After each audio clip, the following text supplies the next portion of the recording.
Bueno, vamos a empezar el día de hoy con la primera fase de la Escuela Nacional de Mujeres Priistas. En esta ocasión vamos a trabajar el segundo módulo, que se llama Perspectiva de Género para el Liderazgo y el Empoderamiento de las Mujeres. Los objetivos de esta sesión son ofrecer una introducción a la perspectiva de género desde la ciudadanía y los derechos humanos,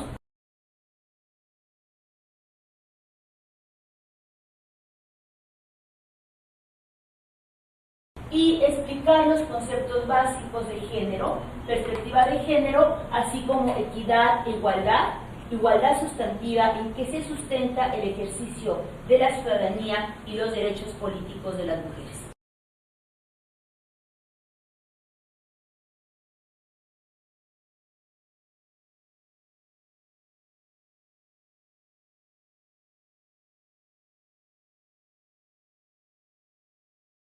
Bueno, voy a empezar con un texto de CEPAL. Seguramente para muchas va a ser algo pesado poder leer todo este texto. Sin embargo, es fundamental que nosotros podamos ir desde aquí viendo por qué el tema de la perspectiva de género para la participación política, para el liderazgo de las mujeres.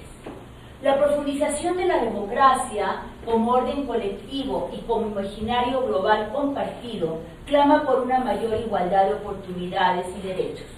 Esto supone ampliar la participación y la deliberación pública a amplios sectores de la sociedad que se han visto secularmente marginados, quienes hemos estado excluidas de las formas de democracia, las mujeres. Pero también avanzar en la esfera efectiva titularidad de derechos económicos, sociales y culturales. Para poder acceder al ejercicio de los derechos tenemos que empezar también por el reconocimiento de la ciudadanía. La igualdad de derechos va más allá de la estructura de méritos y de oportunidades. Significa que la ciudadanía como valor irreductible prescribe el pleno derecho de cada uno por el solo hecho de ser parte de la sociedad e independientemente de sus logros individuales y recursos, a acceder a ciertos umbrales de bienestar social y de reconocimiento. Yo les pido de manera encarecida que esto lo lean con mucho cuidado porque va a ser el centro desde donde vamos a mirar en esta ocasión el tema de la perspectiva de género.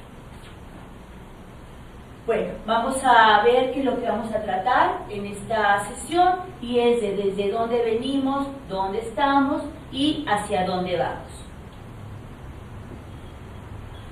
¿Desde dónde venimos? Vamos a tratar en este momento el asunto de los antecedentes de la perspectiva de género desde la ciudadanía y los derechos humanos. La perspectiva de género, ¿para qué? Para que las políticas necesitamos conocer la perspectiva de género. Cómo tenemos que transformar una serie de visiones, una serie de maneras de ver el mundo, y esto tiene que ver con la perspectiva de género desde dos puntos, que es ciudadanía, derechos humanos y finalmente el proyecto de democracia y el proyecto de país que queremos. La siguiente, por favor. A ver, el acceso de las mujeres a las instituciones del Estado implicó el cambio mismo del Estado. Nuestra mirada dentro del Estado cambió al propio Estado. ¿Qué es eso? O sea, nosotras que para poder estar dentro del poder del Estado tenemos que cambiar el enfoque. Y para que cambiemos ese enfoque también el Estado mismo tiene que cambiar.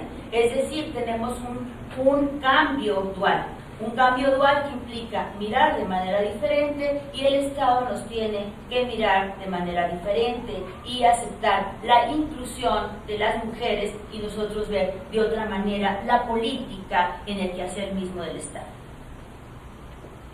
Desde donde veníamos, estábamos planteando y venimos desde una historia de exclusión y discriminación de las mujeres. ¿Por qué exclusión y discriminación? A ver, veamos. Desde los griegos, las mujeres no participaban en la toma de decisiones. O sea, toda la historia moderna, la historia de la democracia, viene desde de las democracias occidentales, viene desde los griegos, como ustedes saben. Entonces, esas sociedades, quienes no participaban, quienes no tenían propiedades, y quienes no tienen propiedades, porque también la historia de la exclusión tiene que ver con la propiedad. Quienes no tienen propiedades con los griegos, quienes no tienen propiedades las mujeres, no tienen propiedades los esclavos y no tienen propiedades los extranjeros. Entonces es solamente un grupo de hombres con propiedades quien toman las decisiones. Entonces las mujeres no están en el mundo de la política, no están en el mundo de la toma de decisiones en la historia de las democracias occidentales. Vámonos a varios siglos después y llegamos a la Declaración de los Derechos del Hombre y del Ciudadano, que es la Carta Magna, desde donde se establecen después todos nuestros marcos jurídicos de las sociedades occidentales, todas las constituciones, van a tomar como referencia la Declaración de los Derechos del Hombre y del Ciudadano en 1789. En ese momento también las mujeres no eran reconocidas como ciudadanas. Las mujeres no tenían el derecho al voto, no estaban mencionadas como tal, como sujetos, o sea, a quienes participaban dentro de esa toma de decisiones, fundamentalmente los varones. Ahora, las democracias occidentales con derechos universales, a las mujeres se les incluye en el discurso, pero no en la práctica. Años después, siglos después, vemos que las mujeres empezamos a estar incluidas, pero es una inclusión de discurso, no una inclusión en la práctica. Por lo cual tenemos mucho que hacer, porque ahora tenemos ya legislaciones, tenemos todo un marco jurídico que plantea la participación en términos de paridad de las mujeres. Pero para poder llegar a la paridad, pues necesitamos ver todo un largo camino todavía que tenemos que recorrer en términos culturales. Y desde ahí la necesidad de los anteojos de la perspectiva de género. A ver, vamos para que podamos entender desde dónde venimos. O sea, el Estado moderno se consolidó a partir de la separación entre lo público y lo privado. Lo privado es el mundo de lo doméstico, el mundo del cuidado de los hijos, el mundo del cuidado de la casa, y el mundo público es el ámbito político. Y el ámbito de lo político es el ámbito de la producción y el ámbito de la política y de la toma de decisiones. Las mujeres estaban fuera de la producción, estaban en lo que llamamos sociológicamente el tema de la reproducción, que es el cuidado de los hijos, el cuidado de la alimentación, del vestido, de la limpieza de las casas. Entonces, en ese mundo estaban recluidas las mujeres, en el mundo de lo privado. Y ese mundo de lo privado no tiene la posibilidad de poder trabajar desde ahí la participación en la política y la participación en los asuntos del Estado. El siglo XX fue un gran avance para las mujeres. El siglo XX viene a implicar en términos políticos la consecución ya del derecho al voto, lo que significó el acceso formal de las mujeres al mundo público. Si las mujeres no tienen voto, entonces no están participando en la toma de decisiones. En México fue hasta 1953, imagínense ustedes, cuando todavía podemos tener abuelas que que votaron hasta el 53, madres que votaron hasta el año del 53, donde no tenían derecho a la participación política. Y al no tener derecho a la participación política, también hay límites para el ejercicio de los derechos. El propio ejercicio del derecho a la educación, el derecho al trabajo, el derecho a la seguridad social, no eran ampliados al mundo de las mujeres. ¿Por qué? Porque no teníamos el derecho de votar y de ser votadas.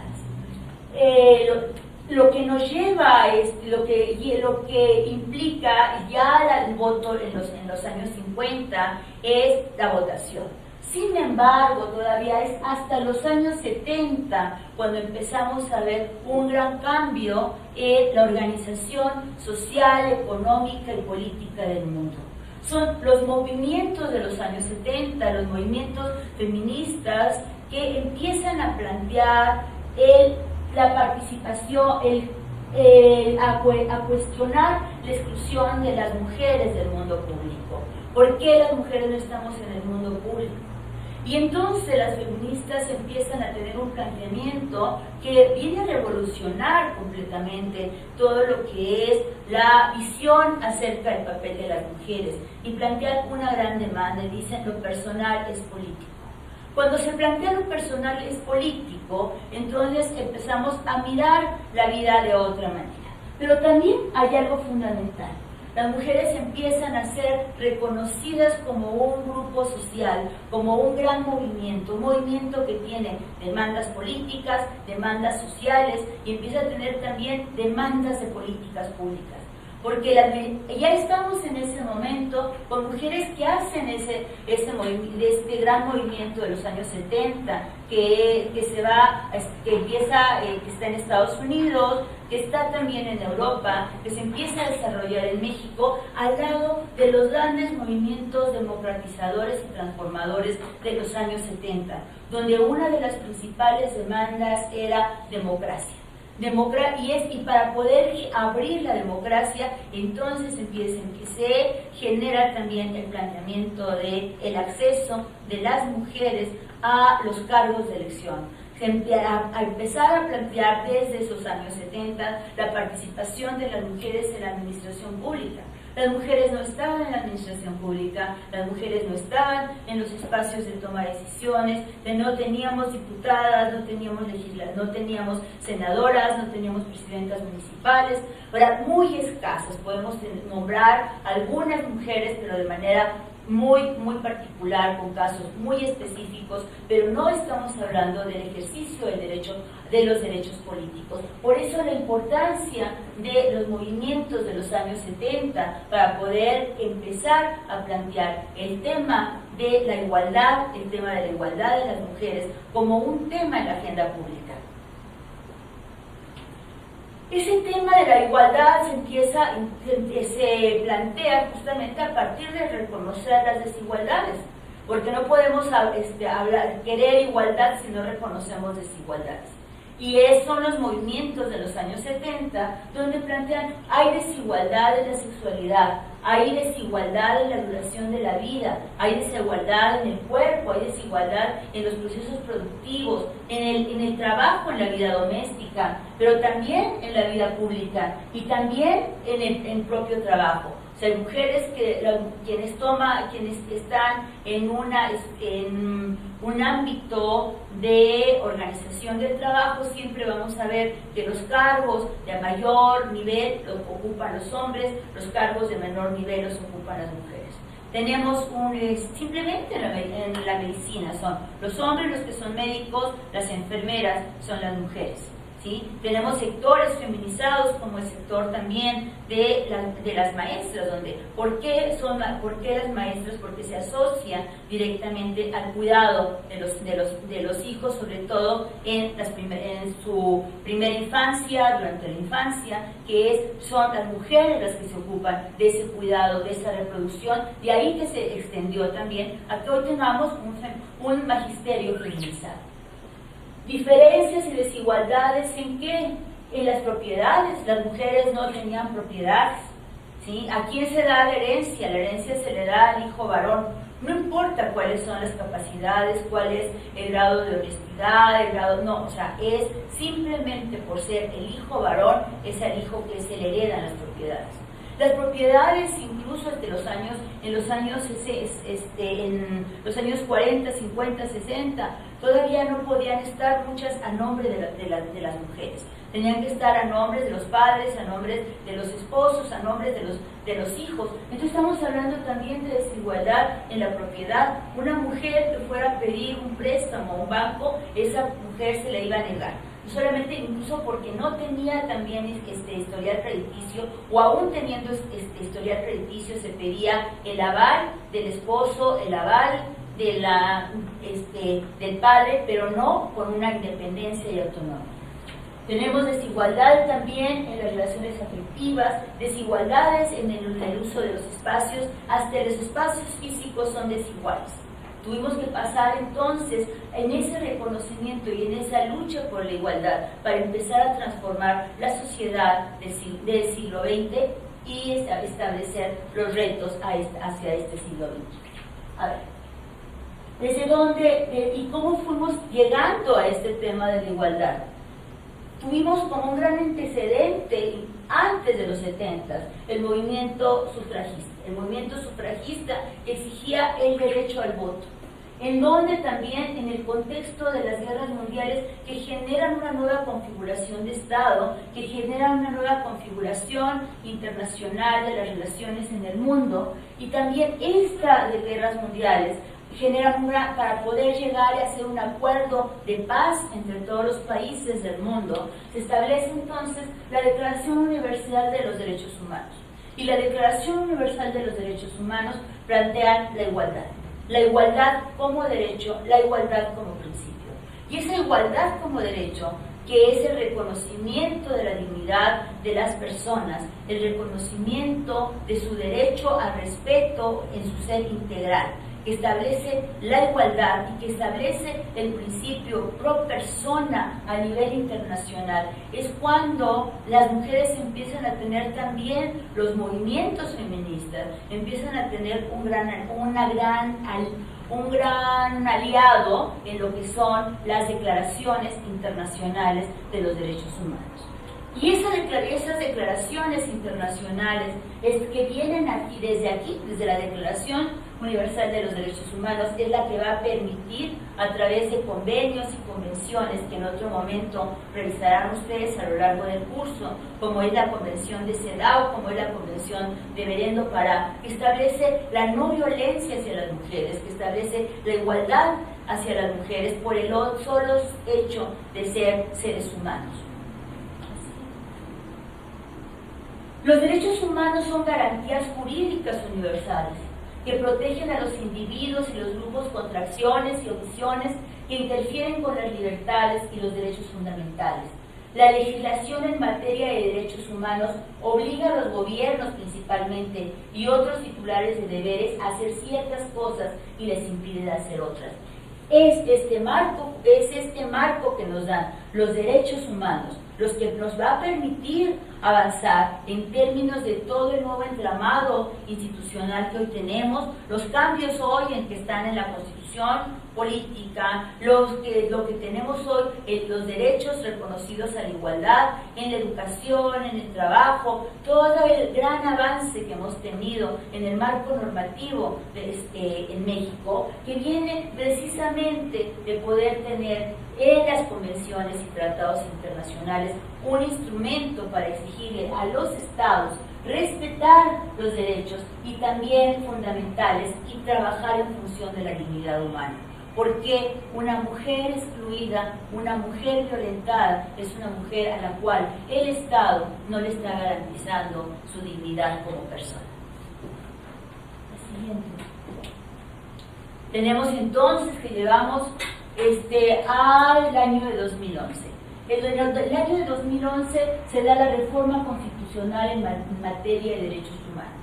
Con esto se modifica la denominación del título primero de la Constitución para quedar de los derechos humanos y sus garantías. Entonces tenemos un gran cambio en el marco jurídico al tener ahora como eje regulador de todo lo que es el marco normativo y la legislación nacional, el principio pro persona. Esto es un gran avance en el derecho de las mujeres y es lo que nos permite llegar, y ahora lo vamos a ver, al tema de la paridad de género y la paridad entre mujeres y hombres.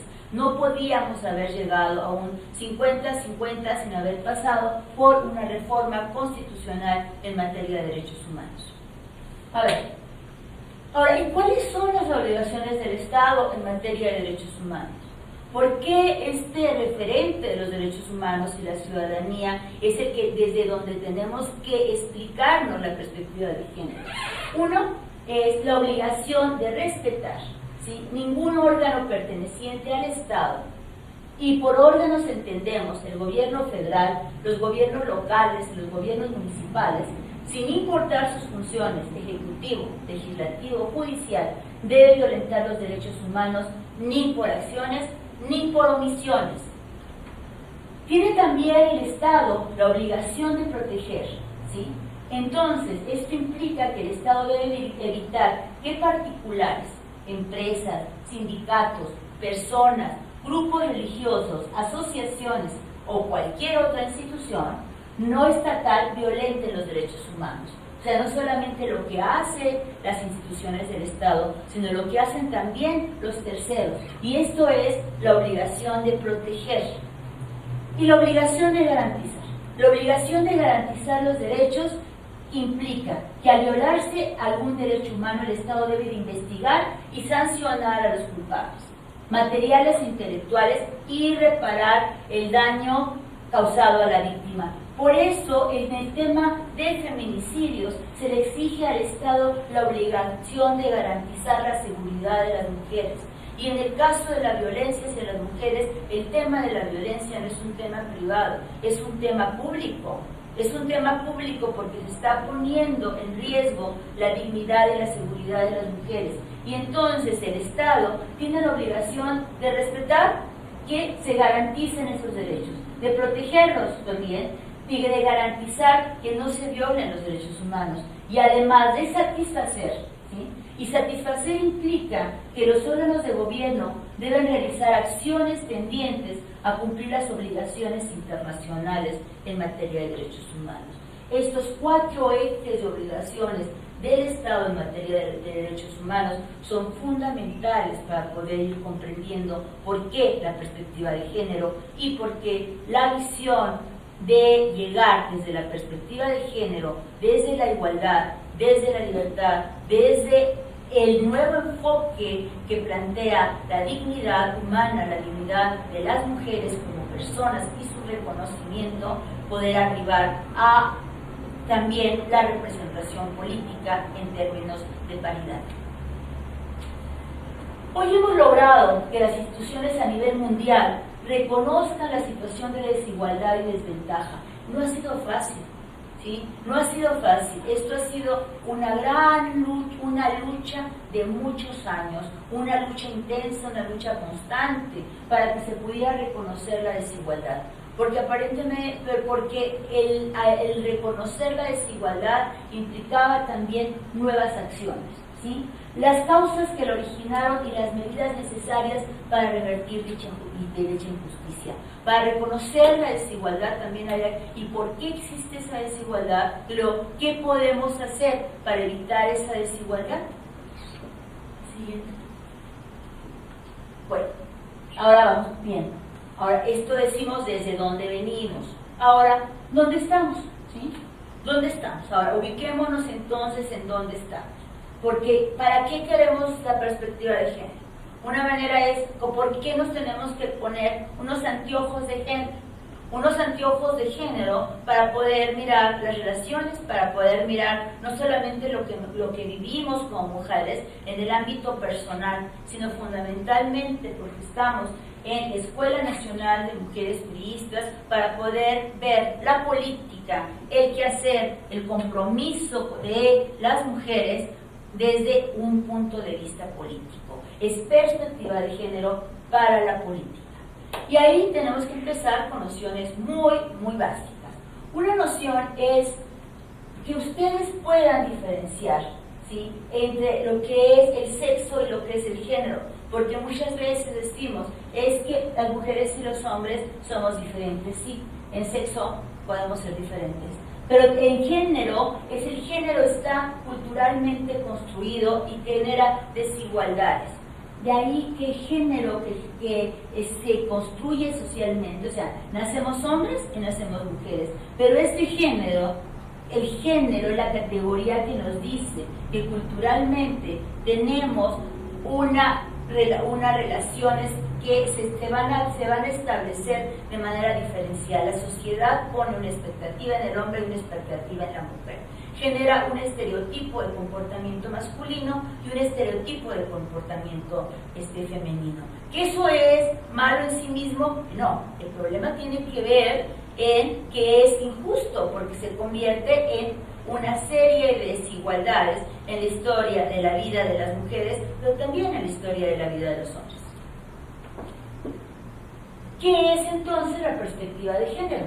O sea, la perspectiva de género parte de la idea de que los comportamientos estereotipados, es decir, esto le corresponde, la actividad de mecánico es de hombre, la actividad de enfermera es de mujer, esto es un estereotipo, donde se establece culturalmente que a las mujeres les toca desde las cuestiones más básicas de la organización de la casa. Las mujeres cuidan a los hijos, los hombres son los proveedores de las casas. Ahí estamos estableciendo ya un estereotipo de comportamiento y también estamos limitando la paternidad. Las mujeres son responsables de los embarazos. No, los hombres y las mujeres se embarazan. No solamente la mujer se embaraza. Entonces tenemos culturalmente asignados roles, visiones, que limitan el desarrollo y las posibilidades de crecimiento como seres humanos de ambos, de mujeres y de hombres. La perspectiva de género nos permite también visibilizar la diferencia en derechos y oportunidades. No tenemos los mismos derechos, no hemos tenido históricamente los mismos derechos las mujeres y los hombres, ¿sí? No hemos tenido tampoco las mismas oportunidades. Simplemente el tema de las oportunidades escolares. Hoy ya podemos hablar que en educación media superior tenemos una feminización de la matrícula. ¿Qué es esto? Tenemos un número creciente de mujeres en educación media superior. Sin embargo, si nosotros nos vamos al analfabetismo, vamos a encontrar que hay un mayor número de mujeres analfabetas. Y ese mayor número de mujeres analfabetas es porque venimos de una historia donde las familias preferían llevar al hombre a apoyar a los varones al continuar sus estudios y no a las mujeres. Porque pensaban las mujeres se van a casar, los hombres son los encargados de trabajar y de ser los proveedores de las familias. ¿Qué hay ahí entonces? Unas oportunidades diferentes. Cuando hablamos también de una distribución diferencial de recursos materiales, o sea, los hombres tienen más recursos que las mujeres, los hombres participan, si estamos hablando de empresarios, los hombres tienen mayor recursos, hay menos mujeres empresarias que hombres, ¿sí?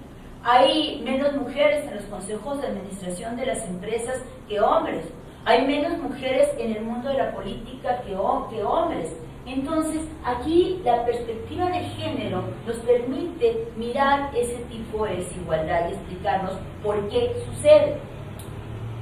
La siguiente, por favor.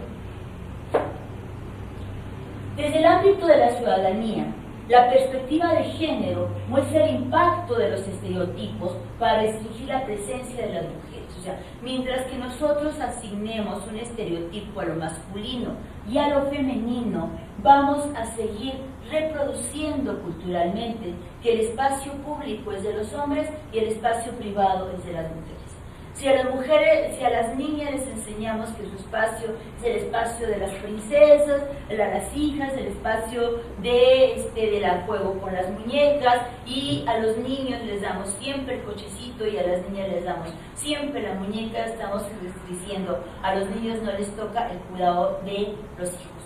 Cuando hoy estamos hablando también, y gracias justamente a esta perspectiva de género, de que también tenemos que hablar de masculinidades. Y las masculinidades implican también la relación emotiva, la relación afectiva en las familias para poder asumir y disfrutar la infancia y el cuidado de los hijos. A ver, vamos a tomar aquí un ejemplo que es bastante significativo, me parece, para que podamos nosotros entender esta cuestión de la perspectiva de género.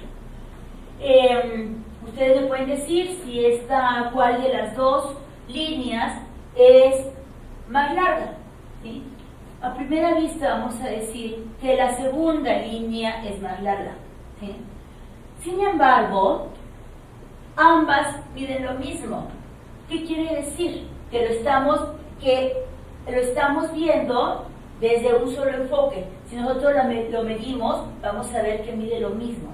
Este experimento de Daniel Kahneman nos permite que no todo podemos dar por sentado a primera vista, porque a primera vista decimos, esto es igual, ¿sí? Bueno, o esto es diferente, porque ¿qué es lo que qué estamos viendo? Aquí estamos viendo una diferencia, sin embargo son iguales. En el sentido inverso, nosotros decimos, es que no hay desigualdades. He escuchado muchas veces decir, bueno, ¿y para qué vamos a tener las mujeres una cuota para qué vamos a tener paridad? ¿Sí? Sí, la situación es igual, todo depende de las capacidades. No, resulta que no es por la capacidad, porque las oportunidades se presentan de manera diferente, ¿sí? Y las mujeres que han tenido históricamente una carga y la siguen teniendo en términos de responsabilidades familiares, lo cual no permite un acceso de la misma manera. ¿A qué hora se hace la política? La política es un tiempo constante, donde no hay tiempo para las familias. Las asambleas se dan durante todo el tiempo, donde no hay tiempo, donde no se respeta el tiempo de las familias. ¿Hacia dónde vamos? A buscar un equilibrio entre las vidas familiares, entre las vidas privadas, y un equilibrio también con el mundo de lo público, donde ambos tenemos que estar, mujeres y hombres. ¿Cuáles son los estereotipos estos que hablamos de género para poder ver con esta mirada, identificar por qué tenemos que trabajar con esta cuestión de decir, bueno, vamos a ponernos esos anteojos, identificar cuáles son las desigualdades y por qué tenemos que ir avanzando todavía un gran trecho por recorrer para poder generar justicia, para poder generar igualdad, para poder generar la no violencia hacia las mujeres? Vamos a esta cuestión de estereotipos. Los estereotipos de género nos dicen, las mujeres son amables, los varones son fuertes, las mujeres son sumisas, ¿sí? Los varones son protagonistas, las mujeres son abnegadas, los hombres agresivos, las mujeres son sensibles, los hombres son valientes, las mujeres son trabajadoras, los hombres son inteligentes, las mujeres son respetuosas, los hombres atrevidos, las mujeres son intuitivas, los hombres racionales. Las mujeres son madres y esposas y los hombres son proveedores. Para las mujeres es un cuerpo reproductivo, o sea, tener hijos. Para los hombres es el cuerpo para el placer. Vean cómo todos estos estereotipos es algo que venimos cargando y jalando culturalmente, y donde tenemos que ir también transformando para poder generar una sociedad que sea más justa y más igualitaria. ¿En qué? No solamente en oportunidades, sino en ejercicio de derechos, ¿sí? Los estereotipos de género están relacionados con las características sociales y culturalmente asignadas a hombres y a mujeres a partir de sus diferencias físicas, basados principalmente en el sexo, ¿sí? O sea, entonces, este estereotipo está afectando tanto a hombres como a mujeres y tiene un mayor efecto negativo en las mujeres. Los roles de género también afectan y discriminan a los hombres al asignarle características, comportamientos y privilegios en función del sexo al que pertenecen. A ver, vamos a tener un ejemplo, ¿sí? En tanto que se considera que el varón debe ser el proveedor principal de la familia, en ocasiones el único de la familia, recae en él toda la responsabilidad económica. Se le excluye de una paternidad más activa y si no tiene éxito se le etiqueta como menos hombre. Creo que eso es algo muy común, algo que vemos. ¿Quién le toca ser el proveedor de la casa? El hombre. ¿A quién le toca realizar las actividades domésticas? A las mujeres. Ahí tenemos un claro estereotipo que afecta a unos y a otros, porque los hombres no disfrutan de tener una paternidad más activa y las mujeres esperan a que los hombres resuelvan. La perspectiva de género es un aspecto antes que nada profundamente político, porque decíamos, y yo les comentaba hace un momento, Decía, a ver, en los 70, ¿qué es lo que pone el movimiento feminista? Es lo personal es político. Y al ser lo personal político, entonces la perspectiva de género es política, porque hay una política en las familias, pero porque hay una política en la sociedad y porque hay una política en el Estado. O sea, la política no solamente se hace en el Estado, la política la hacemos cotidianamente en todos los ámbitos que estamos. Y la manera en que establecemos relaciones, la manera en que trabajamos en nuestras comunidades, la manera en que se trabaja cotidianamente por gestionar algún bien público, se tiene que empezar a ver en cuestión de un enfoque y una mirada de género. Y es una cuestión central hablar de perspectiva de género, tanto para la economía como para la seguridad, como para la gobernabilidad democrática. ¿Por qué? Todos los estados del mundo hoy reconocen que sin la participación económica de las mujeres no hay posibilidades de desarrollo económico. Las sociedades que tienen mayor desarrollo económico son las sociedades en las que existen mayor número de mujeres activas en el mercado de trabajo. Las sociedades que tienen también mayores niveles de seguridad es donde se les protege y donde también se les garantizan derechos a las mujeres. Porque el tema de la violencia, el tema de los temas de los feminicidios hacia las mujeres, el tema de la inseguridad pública hacia las mujeres, tienen también que ver con una perspectiva de género. O sea, donde mujeres y hombres tenemos que aprender a trabajar de manera distinta, pero también hay que trabajar al interior del quehacer de las políticas públicas. O sea, hoy necesitamos legisladores, legisladoras, necesitamos presidentes municipales, presidentas municipales que tengan un enfoque de género. Y al hablar de un enfoque de género es que puedan detectar que cualquier acción de política pública y cualquier legislación impacta de manera diferencial a mujeres y hombres. ¿Por qué? Porque la población de mujeres y hombres es diferente.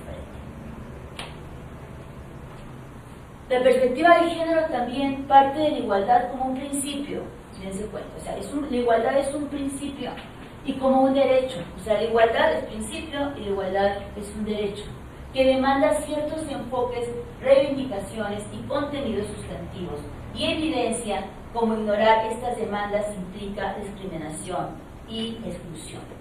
O sea, si yo no considero lo que estoy haciendo el principio de igualdad y si no lo consideramos también como un derecho, estamos también generando exclusión. A ver, veamos. Hay tres conceptos que a veces se nos van, decimos, bueno, ¿de qué se trata? ¿De qué estamos hablando? ¿Por qué son diferentes? De aquí que me di a la tarea de podérselos plantear de una manera muy esquemática para que ustedes puedan comprenderlos de mejor manera. Uno es que hay igualdad o diferencia. Por igualdad formal, la igualdad de jure, que se dice, que es el término normativo juicio de valor positivo que está en las leyes en la política. Esto es, establecemos un derecho, que es el derecho a la igualdad, pero esa igualdad es formal.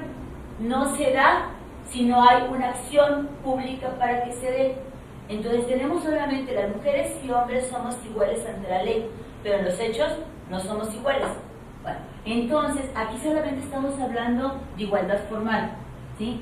La igualdad formal la necesitamos en todas nuestras leyes. La igualdad formal está en la Constitución, la igualdad formal se ha ido estableciendo en la ley de educación, en la ley de trabajo, en la ley de salud. Tenemos un derecho igual. A ver, pongamos un ejemplo. En el derecho a la salud, las mujeres podemos tener el mismo derecho a la salud que los hombres. Sin embargo, el acceso a los servicios de salud es diferente. Podemos tener igualdad en la jubilación, pero el acceso a la jubilación es diferente, porque las mujeres, en el caso de la jubilación, no tienen el mismo número de semanas cotizadas para poder acceder a la jubilación. ¿Por qué? Porque tuvieron un tiempo, que fue su tiempo de maternidad, donde estuvieron fuera del mercado de trabajo. O las mujeres se incorporaron después al mercado de trabajo.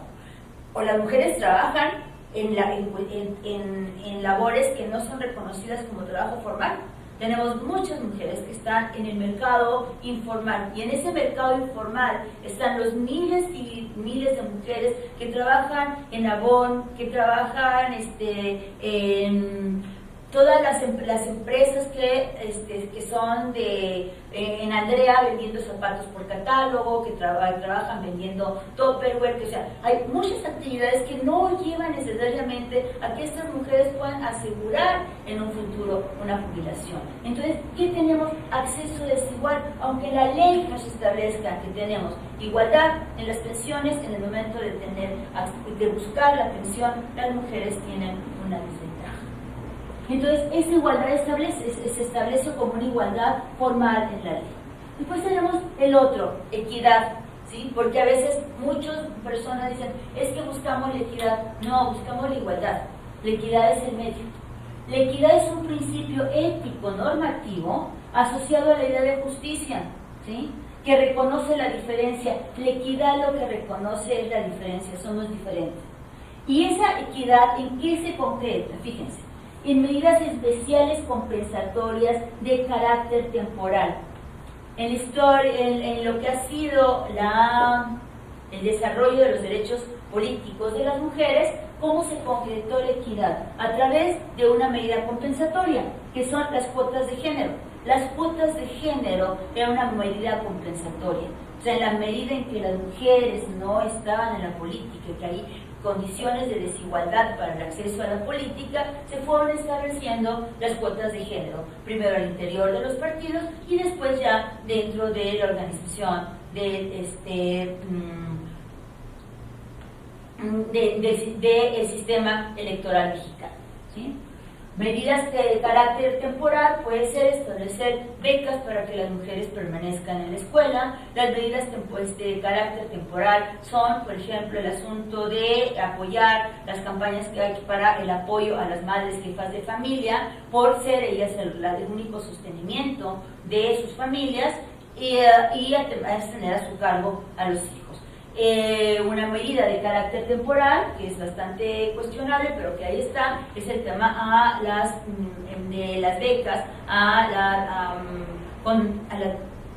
por embarazo adolescente, ¿no? O sea, que es para que permanezcan en la escuela y no abandonen las escuelas. Entonces, todo esto son medidas de carácter temporal, se llaman acciones afirmativas. Las acciones afirmativas, acciones compensatorias, es cuando hablamos de equidad. O sea, la equidad es una medida especial y temporal, ¿sí? Entonces, mucho ojo aquí. Equidad es una medida. Lo que queremos no es la equidad, porque la equidad es una política pública equitativa, una acción diferencial, un ingreso diferencial. Lo que buscamos es la igualdad. ¿Y qué tipo de igualdad? Es hacia donde vamos caminando, es hacia la igualdad sustantiva. La igualdad sustantiva es la igualdad de facto. La igualdad de facto es un término normativo descriptivo que se refiere a una situación de hecho y busca su radicación en los hechos. A ver, ¿qué es esto? La igualdad formal está en la ley. La equidad es el procedimiento, el medio para ¿qué? Para lograr la igualdad sustantiva. ¿Por qué? Porque queremos igualdad de derecho, pero también igualdad de hecho. Y esa igualdad de hecho es donde encontramos el término de igualdad sustantiva. Aquí estamos, yo le decía, ¿hacia dónde? ¿De dónde venimos? ¿Dónde estamos? ¿Hacia dónde vamos? Vamos hacia acá. Trabajamos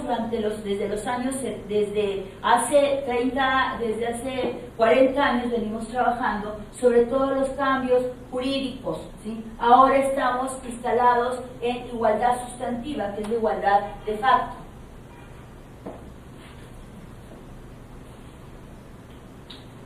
¿Y cuáles son los requisitos para lograr esa igualdad? Son requisitos indispensables para lograr la igualdad que ambos los derechos humanos y el Estado laico. Solamente el derecho humano y el Estado laico son los ejes articuladores de nuestro Estado de Derecho en México, ¿sí? Un Estado confesional no puede garantizar la igualdad entre mujeres y hombres.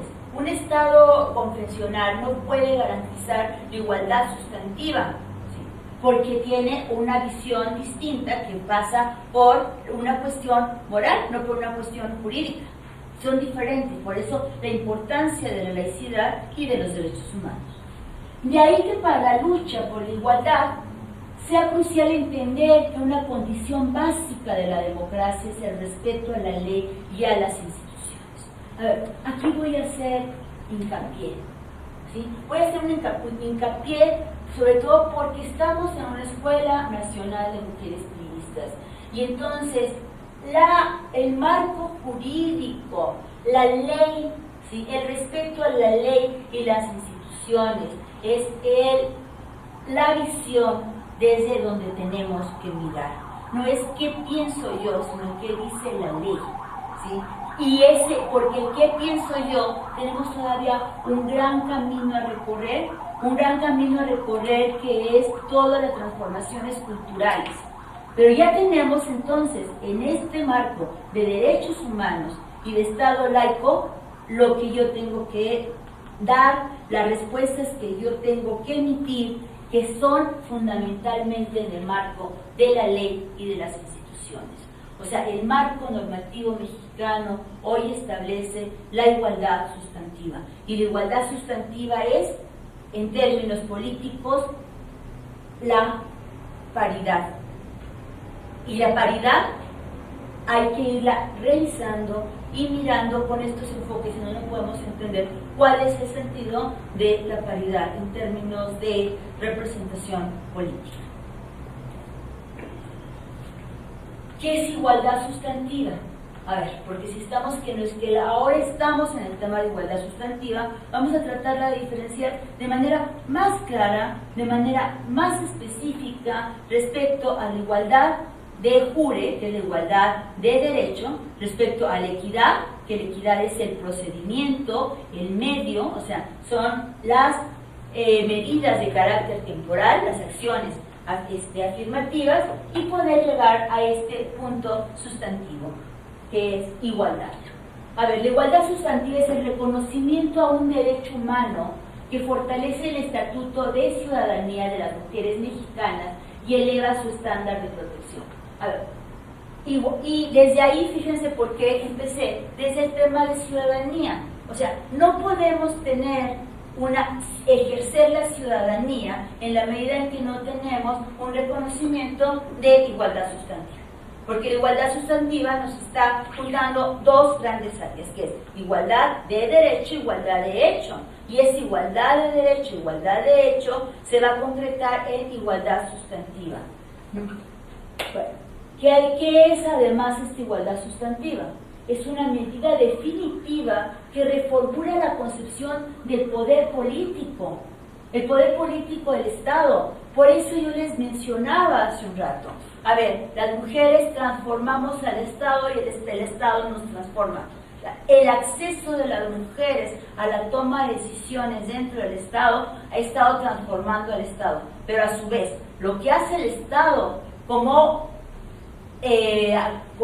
acción, como políticas públicas, pero también en el tejido de su entramado normativo, también transforma la vida de las mujeres. De ahí que ese Estado ahora es compartido por hombres y mujeres para establecer un nuevo contrato social. Un nuevo contrato, si el primer contrato social fue hacíamos referencia, 1789, la Declaración de los Derechos del Hombre y del Ciudadano, y fue establecer la ciudadanía, la participación de los ciudadanos en la toma de decisiones del Estado. Ahora es ese reconocimiento de las mujeres como ciudadanas y el ejercicio de su ciudadanía la que configura una nueva manera de hacer la política, una nueva manera de poder decidir qué se hace en una presidencia municipal, qué se hace dentro de una legislatura, porque estamos generando un nuevo pacto, una nueva pacto social, o sea, un nuevo pacto social. Y es fundamentalmente ese nuevo pacto social, un nuevo contrato social, un contrato social donde las mujeres están ya incluidas dentro del poder del Estado. De ahí que la igualdad sustantiva es el derecho político de las mujeres a participar en los asuntos públicos, ¿Por qué participamos las mujeres hoy en los asuntos públicos? Porque estamos partiendo de esa igualdad sustantiva, porque el poder está empezando a ser compartido por mujeres y por hombres, lo que implica cambios culturales, cambios jurídicos, pero también cambios en la propia práctica política. Y para poder entrar a esta parte de cambios en la propia práctica política, hacia dónde vamos desde esta perspectiva de género, hacia los derechos políticos de las mujeres. Y esos derechos políticos son a participar en la dirección de los asuntos públicos, directamente por representantes libremente elegidos, a votar y ser electas en elecciones periódicas y acceder a funciones públicas del país. Estos son los derechos políticos de las mujeres. Pero estos derechos políticos estaban en la igualdad de jure, no estaban en la igualdad de facto, estaban en la igualdad de derechos, pero no en la igualdad sustantiva. Para poder ejercer estos derechos políticos de las mujeres se ejercen desde la ciudadanía y desde la igualdad sustantiva. En el marco constitucional reconoce derechos y obligaciones. Hay una configuración de un nuevo contrato social ahora, fortalece el estatuto de la ciudadanía de las mujeres y se reconoce el derecho de las mujeres a representar los intereses de la nación, ¿sí? Entonces, la igualdad sustantiva vinculada al derecho político es el que permite proteger el derecho de las mujeres a la igualdad de trato, oportunidades y resultados. O sea, es quizás toda una cuestión bastante compleja mirarla de esa manera, pero es como podemos desde ahí ir comprendiendo por qué el tema de la paridad de género y el quehacer desde la política con perspectiva de género. Ahora, tenemos entonces que hay, ¿qué es lo que hemos tenido ya? Tenemos la paridad en texto constitucional y en leyes secundarias. ¿Dónde está establecida la paridad? En la Constitución y en todas las leyes secundarias. Tenemos ya la armonización constitucional en leyes electorales en el ámbito nacional con paridad de candidaturas, Congreso y ayuntamientos. Y el fortalecimiento de la hermenéutica jurídica para juzgar con perspectiva de género. O sea, tenemos hoy también ya todo un cambio en lo que son el instituto electoral, pero también los órganos encargados de la justicia electoral. Y además tenemos la incidencia de redes de mujeres en los ámbitos nacional y federal. Ahí es donde estamos empezando a ver cuáles son todos los retos que tenemos para seguir hacia adelante. Entonces ¿y hacia dónde vamos? Si esto es lo que tenemos, entonces venimos de dónde venimos, dónde estamos y ahora hacia dónde vamos. ¿Hacia dónde vamos? O sea, el reto es alcanzar la plena ciudadanía de las mujeres, depende del ejercicio efectivo de los derechos políticos. Si no se ejercen los derechos políticos, entonces no podemos lograr la igualdad sustantiva y no podemos generar realmente un mundo donde haya un reconocimiento en términos de igualdad, pero también una configuración de Estado, porque estamos hablando de que somos 50-50, un poquito más mujeres, pero fundamentalmente 50-50. Y la participación política es participar en la toma de decisiones, que es un requisito básico. O sea, las mujeres participando en la toma de decisiones y es un requerimiento para el ejercicio y respeto de la ciudadanía. Si no hay ejercicio ciudadano de los derechos, entonces no podemos hablar de democracia. Una sociedad democrática es una sociedad incluyente y una sociedad igualitaria. Y para poder tener inclusión, igualdad, tenemos que pasar por el ejercicio de la ciudadanía de las mujeres. La realidad es que aún no somos vistas como iguales en la política. Esa es tenemos el marco normativo, tenemos también una claridad respecto hacia dónde tenemos que ir avanzando, pero ustedes han vivido seguramente en carne propia que no somos vistas como iguales en la política. En palabras de María Lavalle en Urbina, una de las 2 primeras senadoras del país, nos dicen, nos dan el asiento, pero no el lugar. ¿Sí? Hoy que tenemos muchas legisladoras, tenemos un gran número de legisladoras, mucho mayor que en otros momentos de la historia, tenemos mayor número de presidentes municipales, sin embargo tenemos el asiento, pero no el lugar. Que es, ahí estamos, ¿sí? Pero no se participa.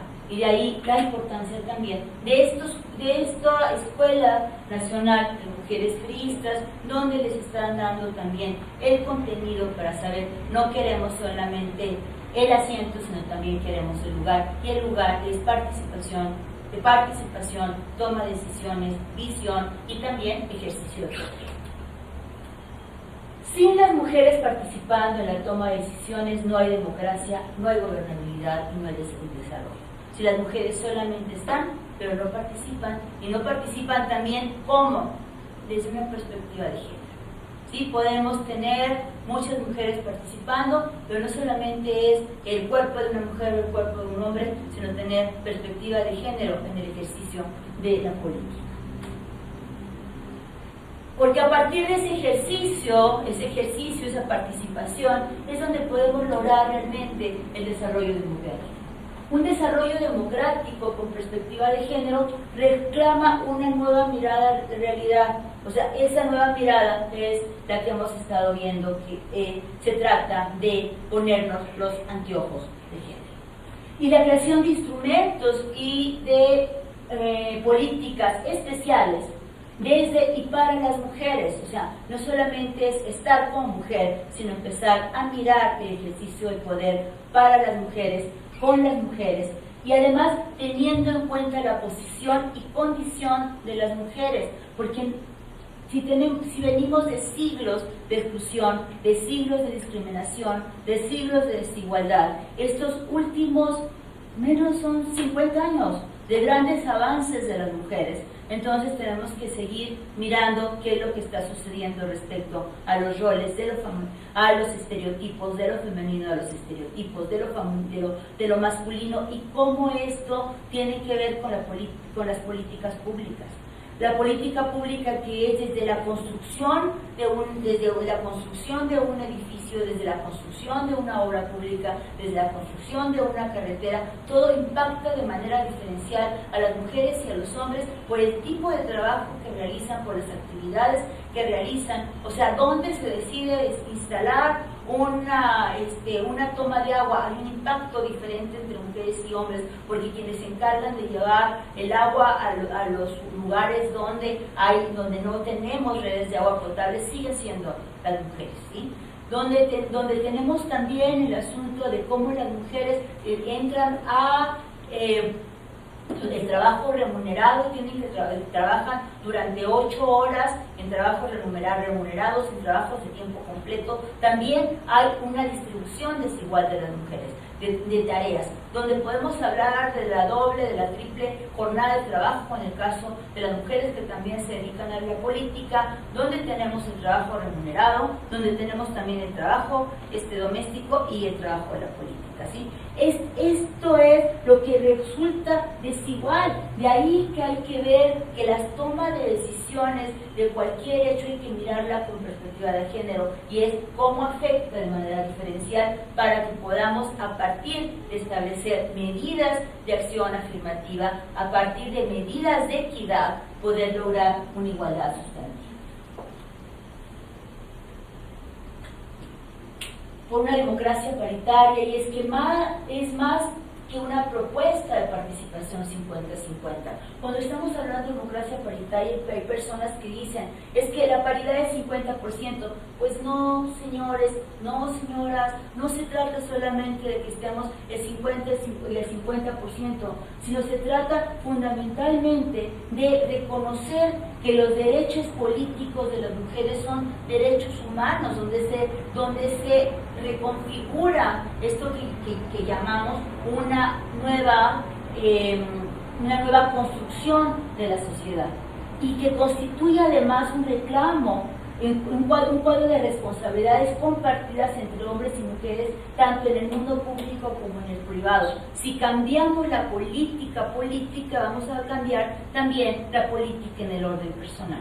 Si cambiamos la manera de distribución del trabajo, la manera de que distribuyen las responsabilidades, vamos a tener un desarrollo mucho más pleno, tanto para mujeres y hombres. Entonces, hablar de participación 50-50 no solamente es hablar de un porcentaje, sino de una visión en el momento, de una perspectiva de género, o sea, insisto, en el momento en que podemos construir políticas públicas, en el momento en que podemos desarrollar posiciones de poder, desde el momento en que podemos orientar la manera en que se gobierna un país. Sobre la necesidad de mujeres con conciencia de género en el poder. Es este tema, o sea, es mujer, sí, pero puede ser una mujer y tener una visión de hombre. ¿Qué necesitamos? Mujeres que tengan conciencia de género. Y esa conciencia de género es indispensable para atender las necesidades prácticas, para revertir la desigualdad. Pero es fundamentalmente incidir sobre los intereses estratégicos, es decir, aquellos que suponen un cuestionamiento y una transformación de las posiciones y relaciones de poder entre mujeres y hombres. Solamente cuando nos vemos como iguales y nos respetamos como iguales, podemos entonces hablar de una sociedad democrática, de una sociedad igualitaria, de una sociedad incluyente. Y ese es el proyecto de México, ese es el proyecto de país que quisiéramos, una sociedad menos injusta, una sociedad menos desigual.